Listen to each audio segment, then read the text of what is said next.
फजल और जलाली नाम में आपकी सलामती हो। आज हम खुदा के कलाम में से कुर्बानी के ताल्लुक से सीखेंगे। सबसे पहले हम बाइबल मुकद्दस में से अय्यूब की किताब में से कुर्बानी के ताल्लुक से एक रेफरेंस देखेंगे। पादरी ईशान साहब जो हैं आज के तमाम तरह हवाला जात में हमारी रहनुमाई करेंगे। अय्यूब उसका 1 बाब उसकी 4 से 5 आयत तक। उसके बेटे एक दूसरे के घर जाया करते थे और हर एक दिन पर ज़ियाफत करता था और अपने साथ खाने पीने को अपनी तीनों बहनों को बुलावा भेजते थे। और जब उनकी ज़ियाफत के दिन पूरे हो जाते तो अय्यूब इन्हें बुलवा कर पाक करता और सुबह सवेरे उठकर उन सबों के शुमार के मुआफिक 100 खतनी कुर्बानी चढ़ाता था, क्योंकि अय्यूब कहता था कि शायद मेरे बेटों ने कुछ खता की हो और अपने दिल में खुदा की तकफीर की हो। अय्यूब हमेशा ऐसा ही किया करता था। आमीन आमीन। जी, देखा अय्यूब अपने बच्चों के शुमार के मुताबिक कुर्बानी देता था। एक शख्स के लिए कितने बर्रे? 1 बर्रा। एक शख्स के लिए 1 बर्रा। खरूज की किताब उसका 12 बाब देखिए, वहां लिखा है पहली आयत से, फिर खुदावंद ने मुल्क मिस्र में हारून और मूसा और हारून से कहा कि ये महीना तुम्हारे लिए महीनों का शुरू और साल का पहला महीना हो।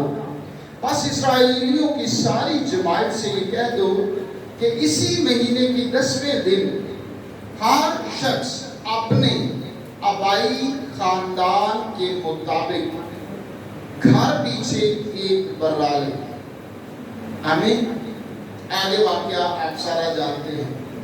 खरूज की किताब में 1 बर्रा एक घराने के लिए, अय्यूब की किताब में 1 बर्रा एक शख्स के लिए, अय्यूब की किताब में 1 बर्रा एक शख्स के लिए, खरूज की किताब में 1 बर्रा एक खानदान के लिए। अब आप अहबार की किताब निकालिए, उसका 16 बाब, इसको घर जाके पढ़ लीजिएगा और जब आपको पता चलेगा कि यौमे कफारा पर कितने बर्रे जो है वो दिए जाते थे।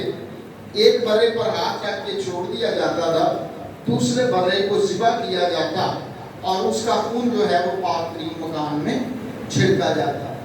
तो ये जो 1 बर्रा कुर्बान होता था, ये कितने लोगों के लिए था?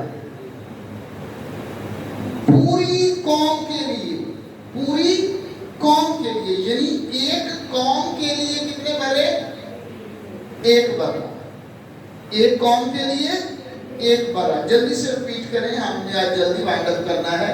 एक शख्स के लिए 1 बर्रा, एक खानदान के लिए, एक कौम के लिए।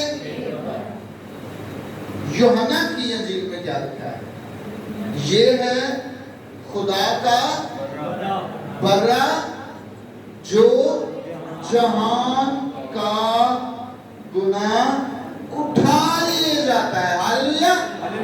1 बर्रा कितने लोगों के लिए?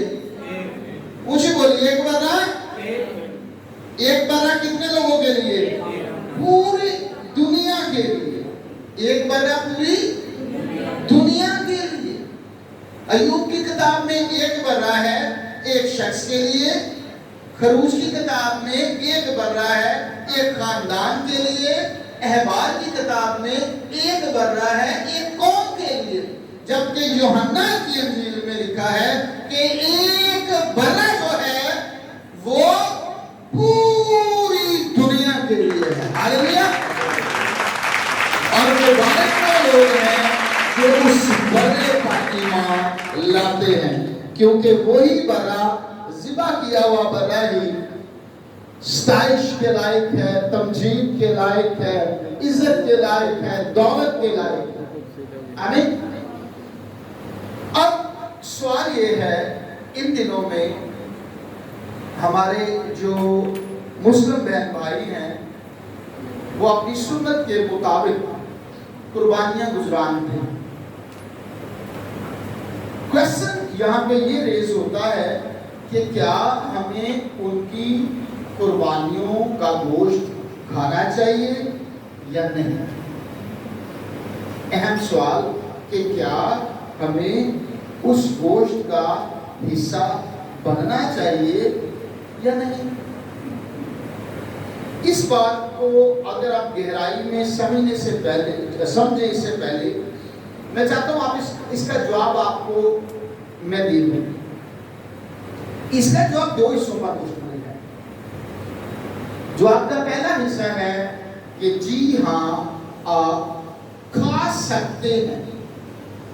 جواب کا دوسرا حصہ یہ ہے کہ آپ نے کھانا نہیں ہے۔ کتنے حصے جواب کے؟ دو۔ آپ کھا سکتے ہیں لیکن آپ نے کھانا نہیں ہے۔ خدا کا کلام کہتا ہے سب چیزیں روا تو ہیں، یعنی جائز تو ہیں، سب چیزیں روا تو ہیں، جائز تو ہیں، لیکن سب چیزیں مفید نہیں۔ روا تو ہیں لیکن سب چیزیں مفید نہیں۔ تو اس کا مطلب کیا ہوا؟ کھا تو سکتے ہیں، کھانا نہیں ہے۔ چلیں، سب سے پہلے جو خدا کے کچھ خدام جو ہیں وہ ریفرنسز دیتے ہیں کرنتھیوں کے خط میں سے کہ پالوس رسول نے اس کی ممانعت فرمائی ہے، تو پالوس رسول نے ممانعت نہیں فرمائی۔ انہوں نے اس کو یہ نہیں کہا کہ یہ حرام ہے، انہوں نے اس بات پہ زور دیا ہے کہ آپ نے اس کو کھانا نہیں، ٹھیک ہے؟ انہوں نے یہ ہرگز نہیں کہا کہ یہ حرام ہے۔ انہوں نے زور کس بات پہ دیا ہے کہ آپ نے اس کو کھانا نہیں۔ اس کی بنیاد کیا ہے؟ وجہ کہاں سے بنی؟ ذرا وجہ کی جانب ہم پڑھتے ہیں۔ اعمال کی کتاب اس کا 15واں باب نکال لیجئے گا۔ اعمال کی کتاب اس کا 15واں باب یہ سارے مسئلے کی جڑ کو بیان کرتا ہے۔ اعمال 15 باب اس سارے مسئلے کی جڑ کو بیان کرتا ہے۔ یہ معاملہ کیا تھا؟ معاملہ یہ تھا کہ پالوس رسول جو ہے وہ جب غیر قوموں میں جو یہودی نہیں تھے وہاں جاتے اور وہاں جا کر ان کو خدا کے فضل کی تعلیم دیتے تھے، اور جب تعلیم دیتے تھے تو انہیں بتاتے تھے کہ آپ شریعت کے ماتحت نہیں بلکہ فضل کے ماتحت ہیں۔ اور انہی جگہوں پر کچھ ایسے مسیحی بھی موجود ہوتے تھے یا گھس آئے، بائبل تو بتاتی ہے کہ ان کو بھیجا بھی نہیں گیا اور انہوں نے جا کر تعلیم دینا شروع کر دی۔ تو انہوں نے لوگوں کو یہ کہنا شروع کیا کہ آپ کو شریعت کو بھی ماننا ہے اور مسیح پر بھی ایمان لانا ہے، آپ کو ختنہ بھی بچوں کا کروانا ہے اور ایمان بھی لانا ہے، اور جب تک آپ ختنہ نہیں کرواتے بلکہ چھوٹے یا بڑے بھی اس میں شامل ہیں، جو یسوع کو قبول کرے گا اسے ختنہ کروانا لازمی ہے، چاہے وہ بچہ ہے چاہے وہ بڑا ہے۔ اگر وہ ختنہ نہیں کرواتا تو وہ نجات پا نہیں سکتا۔ وہ لوگوں نے جا کر یہ سکھانا شروع کر دیا کس معاملے کا حل نکالا جائے۔ آپ کہہ رہے ہیں کہ آپ شریعت کے ماتحت نہیں ہیں، دوسرے آ کے کہہ رہے ہیں آپ شریعت کے ماتحت ہیں، تو ہم اس کا حل کیسے نکالیں؟ حل نکالنے کے لیے ایک بڑی کونسل کا، بڑے اجلاس کا اہتمام کیا گیا یروشلم میں۔ پالوس رسول یروشلم سے بہت دور تھے، دوسرے علاقوں میں، یروشلم سے باہر وہ خدا کے کلام کو شیئر کر رہے تھے، اور ہیڈ آفس کہاں تھا کلیسیا کا؟ یروشلم میں۔ اور یروشلم میں ایک اجلاس منعقد کیا گیا جس میں تمام خدا کے بڑے خادمین رسول جو ہے وہاں پر اکٹھے ہوئے، اور وہاں پر کیا معاملہ ہوا سنیے۔ پہلی آیت میں لکھا ہے، اور بعض لوگ یہودیہ سے آ کر بھائیوں کو تعلیم دیتے تھے کہ اگر موسیٰ کی رسم کے موافق تمہارا ختنہ نہ ہو تو تم نجات نہیں پا سکتے۔ کہاں سے آ کر تعلیم دیتے تھے؟ یہودیہ میں سے آ کر غیر قوموں کو کہتے تھے کہ تمہیں موسیٰ کی شریعت کے مطابق چلنا ہے۔ جب पौलुस और बरनबास की उनसे बहुत तकरार और बहस हुई। वो कहते थे आप अंडर द ग्रेस है, वो कहते थे नहीं ये अंडर द लॉ है। उनमें से चंद और शख्स इस मसला के लिए रसूलों और बुजुर्गों के पास यरूशलेम पहुंचे। जब बहस मुबासा बढ़ गया तो ये मसला कहां तक आ गया?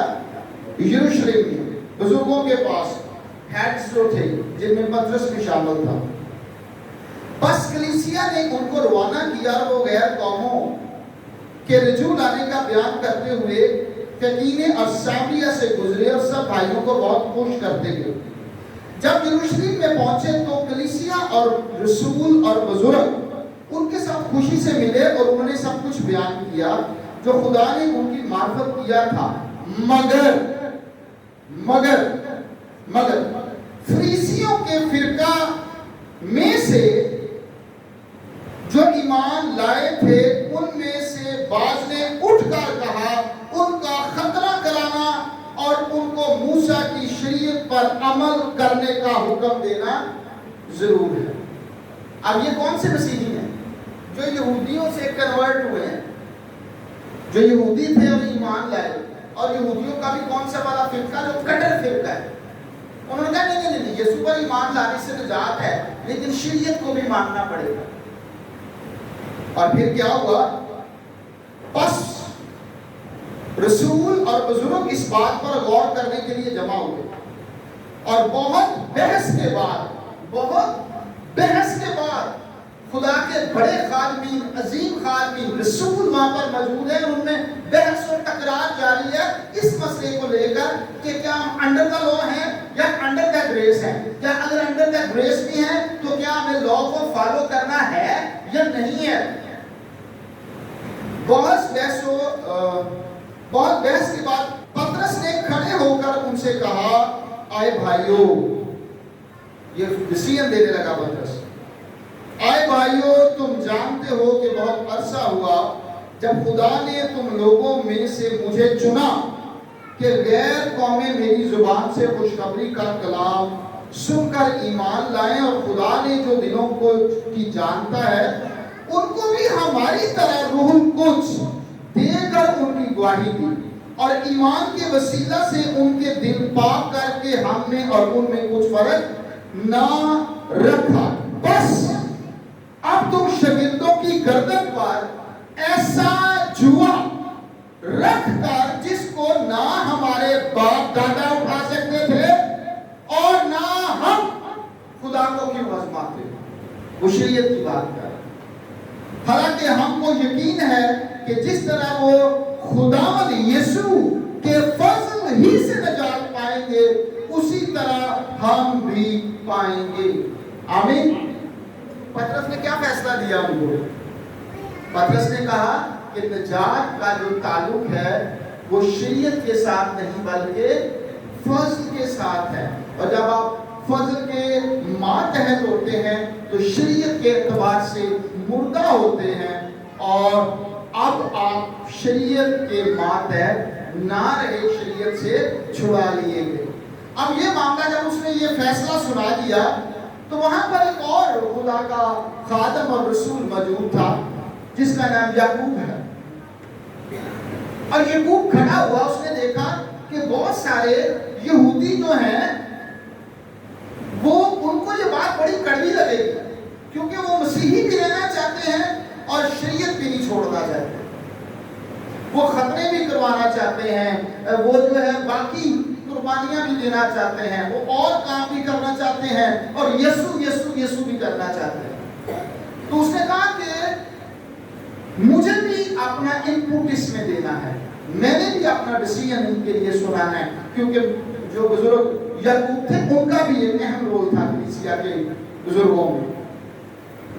और फिर लिखा है 16वीं आयत में, फिर सारी जमायत चुप रही और पौलुस और बरनबास का बयान सुनने लगी। अब ये मामला पौलुस का और बरनबास बताने लगे कि कैसे मसीह ने हमारे वसीले से काम किया, लोगों ने निजात पाई। 19वीं आयत में याकूब रसूल उठे हैं और उन्होंने कहा, बस मेरा फैसला ये है, बस मेरा फैसला ये है कि जो गैर कौमों में से खुदा की तरफ रजू होते हैं हम उनको तकलीफ ना दें, मगर उनको लिख भेजें कि बुतों की मकरूहात यानी कुर्बानियां और हरामकारी और गला घोंटे हुए जानवरों और लहू से परहेज करें। क्या करें? मना नहीं किया, हराम नहीं किया, क्या कहा इनसे?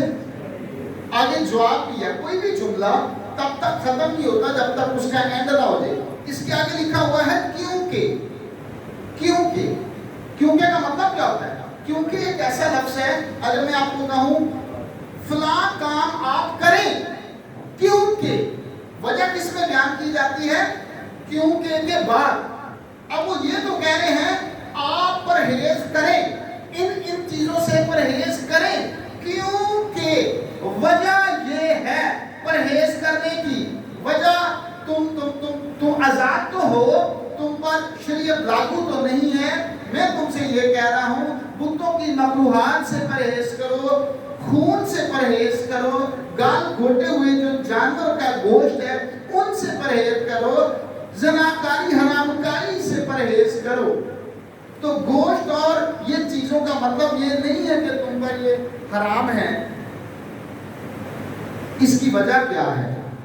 वजह लिखी हुई है जी, क्योंकि कदीम जमाने से हर शहर में मूसा की तौरेत की मनाती करने वाले होते चले आए हैं और हर सबत को इबादत खानों में सुनाई जाती है। उसने कहा यार देखो, यहूदी जो हैं ये इन चीजों से मना करते हैं, उनको कराहियत है इन चीजों से।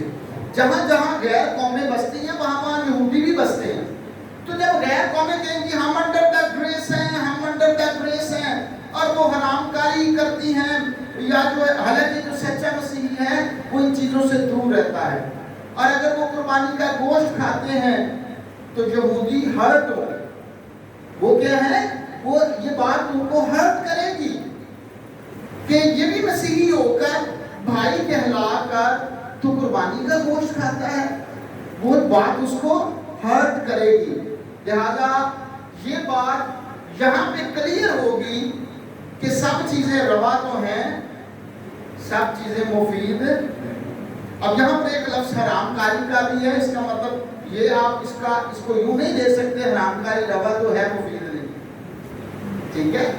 यहाँ पर जब जो नई पैदाइश जिसकी है, जिसमें खुदा का तुक्म है, वो उससे बाज रहता है, क्योंकि खुदा के कलाम में लिखा है क्या तुम नहीं जानते कि तुम्हारा उसका तुक्म तुम में बसा हुआ है, तुम गुनाह नहीं कर सकते।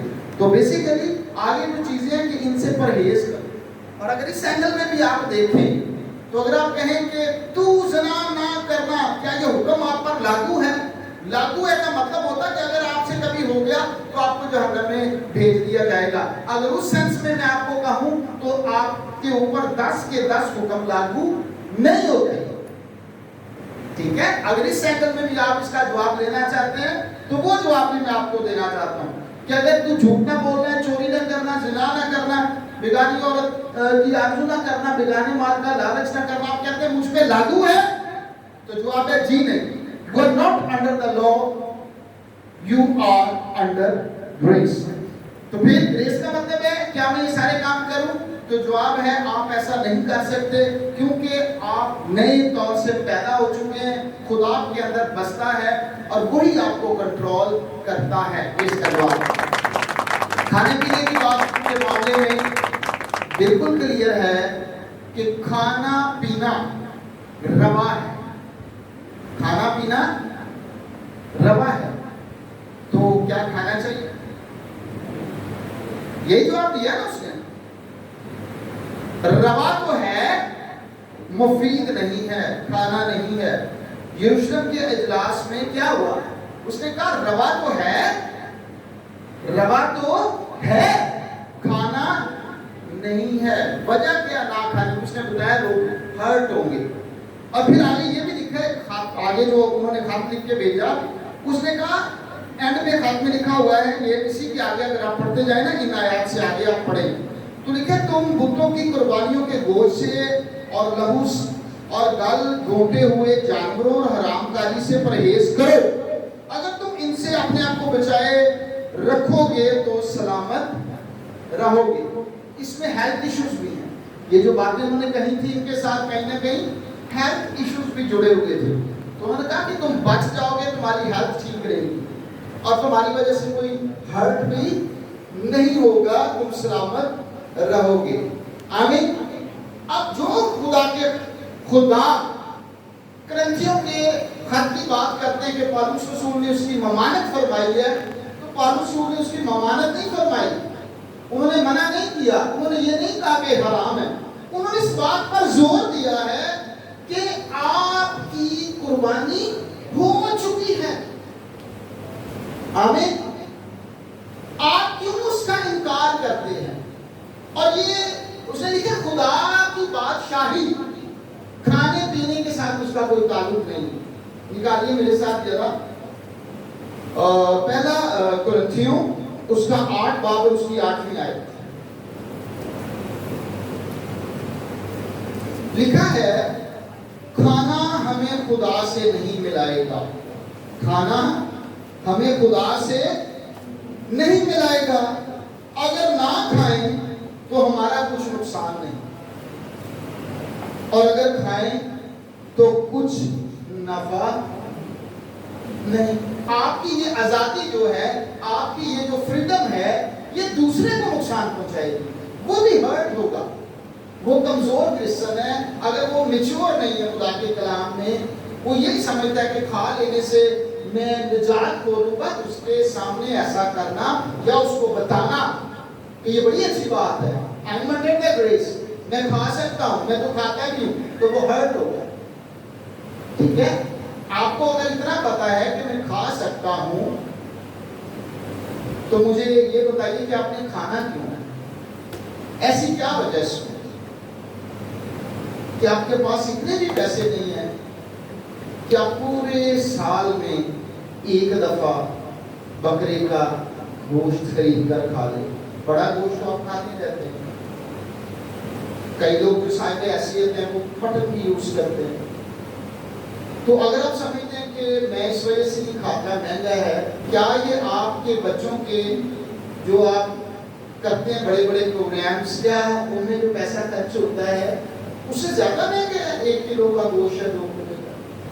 کرتے ہیں نا ہم عقیقے کرتے ہیں، حالانکہ یہ ہمارے مسلم بہن بھائیوں کا یہ ایک سنت ہے، وہ سنت کو پورا کرتے ہیں، لیکن مسیحی بھی بہت سارے جو ہیں اسی نام سے اپنے بچوں کی خوشی کو سیلیبریٹ کرتے ہیں۔ تو کیا آپ بچوں کی شادیوں بیاہوں پر جو پیسے لگاتے ہیں، کیا مٹن کا 1 کلو گوشت 2 کلو گوشت ان سے زیادہ ہے؟ نہیں۔ بچوں کی پیدائش میں کتنا پیسہ لگاتے ہیں، کیا 1 کلو 2 کلو مٹن کا گوشت نہیں خرید سکتے؟ خرید سکتے ہیں۔ کیوں آپ اپنے ایمان کی تذلیل کرتے ہیں؟ میں یہ نہیں کہتا کہ ایسے کرنے سے آپ اپنی نجات کھو دیں گے، لیکن ایسا کرنے سے آپ یسوع مسیح پر لائے گئے ایمان کا اس قربانی کی انسلٹ کرتے ہیں۔ یہ کیا ہے؟ انسلٹ ہے۔ اچھا، کچھ لوگوں کا یہ ماننا ہے، وہ یہ کہتے ہیں دیکھیے کہ ہمارے جو مسلم بہن بھائی ہیں یہ جو قربانی گزرانتے ہیں، یہ تو یسوع مسیح کی آمد سے سالوں بعد کی ہے، لہذا یہ والی قربانی کا اس والی قربانی کے ساتھ تعلق نہیں، یہ بتوں کی قربانی ہے، لیکن جو یہ کی جاتی ہے یہ بتوں کے لیے نہیں ہے، یہ ابراہم کی یاد میں وہ کرتے ہیں۔ چلیں میں اس کا جواب بھی آپ کو دے دوں۔ جو لوگ یہ کہتے ہیں ان کو یہ بتانا چاہتا ہوں کہ سنیے، مقدس بزرگ ابراہم کو قربانی دے، ہم کہتے ہیں کہ اسحاق کو قربانی کے لیے لے کے جایا گیا، ہمارے بھائی کہتے ہیں کہ نہیں، انہیں جو ہے وہ بزرگ اسماعیل کو لے کے جایا گیا۔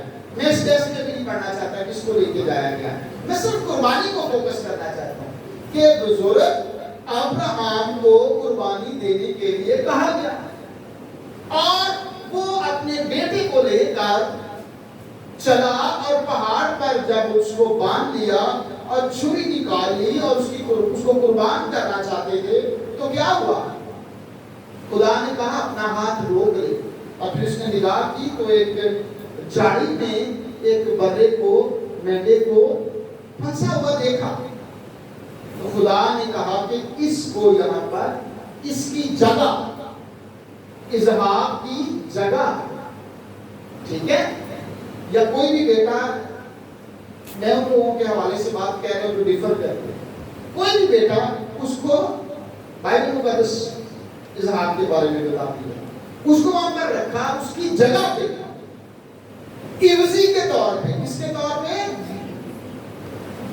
ابراہم کے بیٹے کے عوض، اس کے عوضی کے طور پر برا رکھا گیا تاکہ وہ کیا ہو؟ قربان ہو. آمین آمین. اور پھر ابراہم کو بتایا گیا کہ یہ ایک پیش نمونہ ہے، یہ ایک ایگزامپل ہے، یہ ایک عکس ہے. اس بات کا جو اصل ہے وہ کوہ کلوری پر ہوگا. آمین. اس کا اظہار کوہ کلوری پر ہوگا. ابراہم کا بیٹا پوری دنیا کو ظاہر کرتا ہے. ابراہم کا بیٹا پوری دنیا کو ظاہر کرتا ہے. آمین. اور وہ برا جو اس کی جگہ پہ قربان ہوا وہ یسوع کو ظاہر کرتا ہے.